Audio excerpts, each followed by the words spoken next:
And when your husband came home, where were you? Well, when my husband came home from the office, I was locked in the house with my children under a big kitchen table that we were using. Under the table? Under the table, yes. It's funny now when I look back. You know, it sounds absolutely ridiculous, but this is the truth. This happened. And that's it. We were ridiculed. It was very embarrassing at the time, and people, they possibly thought, oh, she's a nutter. But, you know, who cares? This is something that's happened to me, and I'm a practically minded person, and that's it. Gordon Crichton is one of the most important people in this field who studied this thing for years. He's an ex-diplomat. He's a man who speaks 10 or 11 languages. Now, Mr. Crichton, I've been studying this thing now for some weeks, and I find it a completely bewildering mystery. There are reports of lights in the sky, there are reports of figures appearing on streets. People are seeing little shapes in craft. Is this something solid? Is this something real? Is it worldwide? What's going on? Unquestionably something very extraordinary is going on. Unquestionably it's a very bewildering mystery. And we're glad to see that more and more very intelligent people are bringing their minds to bear on these questions. It's quite clear to me that since the end of the last war, and in particular since the first release of nuclear energy here, which I'm sure is connected with it, there have been a tremendous number of very extraordinary things happening. And this is happening all over the world. We are getting reports from every corner of the globe of people who are seeing things like this.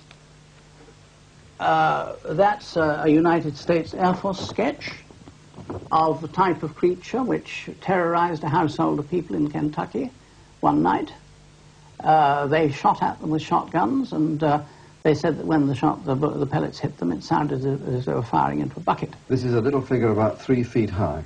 A little creature about 3 feet high with large ears. Which presumably comes from where? That's the question. What do you think? I've no idea, and I'm sure nobody has.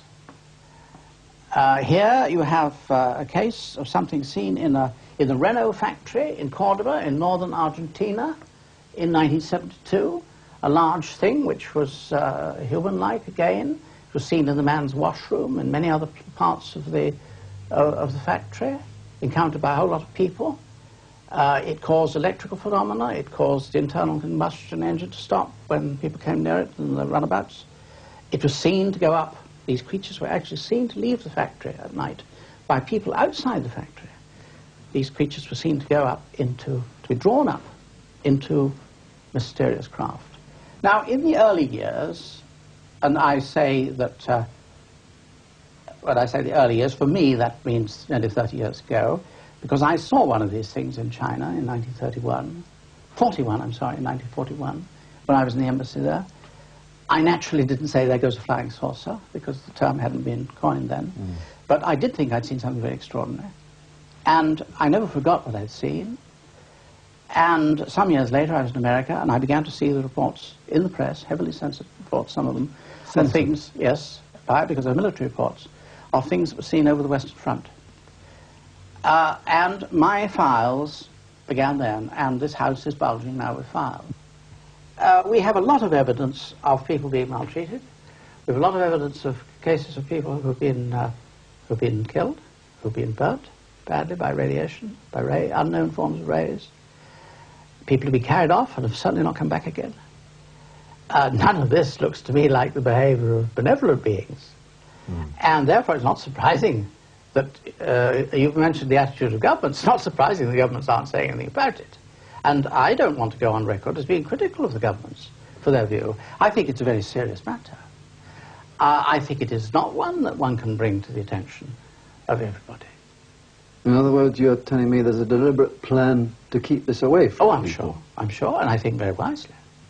Because if many people knew what I know about it, from my study of it over many years, they might be very alarmed. We have many cases on record of cattle being taken. I'm glad to think that some of them like beef. There might be other forms of protein that they might be after, which would be rather more alarming. We have many cases on record where they've been seen taking rocks, stones, vegetation, plants, exactly the things that we would do and have done on the moon already, and would do on any other planet we landed on when exploring. These do look like extraterrestrial explorers. And We've with also, intent, with people intentionally fishing around, nosing Yes, around, yes. with a purpose. We also have many alarming cases, alarming because we don't know the implications of them, of blood being taken from people, and also semen, and also ova from women. There is at least one good case of sexual intercourse, and I would think several, which would stand up to scrutiny. One was a farmer in the hinterland of Minas Gerais state, several hundred kilometers inland from Rio de Janeiro. He was working the equipment on his farm. They had one tractor, and his family used this in rotation. They kept this capital equipment working throughout the day, 24 hours. One would be working, the other one sleeping. His turn was at night, and he was ploughing his field with his lights on at night. Now, he'd seen one of these objects come down on the 14th of October, 1957. And he was puzzled by this thing, and he went to see what it was, and every time he went after it, this thing went off to a different part of the field, and then it disappeared. The next night, October the 15th, he went out alone and was ploughing when this thing came down again, and this time it came right close up to his tractor. He decided to jump out of the cab and run for it, but says that he was overtaken while he was running by 4 smaller figures than he, and he's not a big man, who dragged him struggling into the craft, up a gangway into the craft. Now, this is his story, remember. He says that he was stripped while he was in there and given a medical. They took samples of blood from him and washed him over with some unguent, and then took him into a separate cabin where a gas was pumped into the cabin, and he was violently sick. And then after this, he was sitting there and began to feel better. He'd been terribly alarmed, of course, and he was now feeling better. And then, strangely, a door, he said, opened, and he couldn't see how it could have opened because he didn't know there was a door there. And a person came through, and it was a female, and this one was completely naked, according to his testimony. And, well, eventually he had felt so relaxed that the inevitable took place at her urging, apparently. And then he was, apparently, yes, according to his testimony. And then he was shown around, given his clothes back again, he was shown around the craft, and was put down again, and he went back home. This tremendous story, and he locked in his mind. He was puzzled and worried and frightened by it.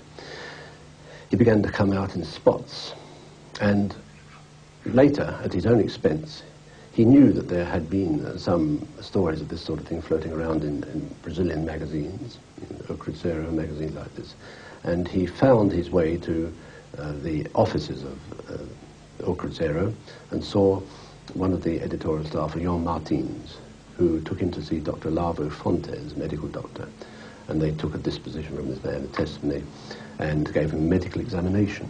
And he was discovered to have a mild degree of radiation sickness.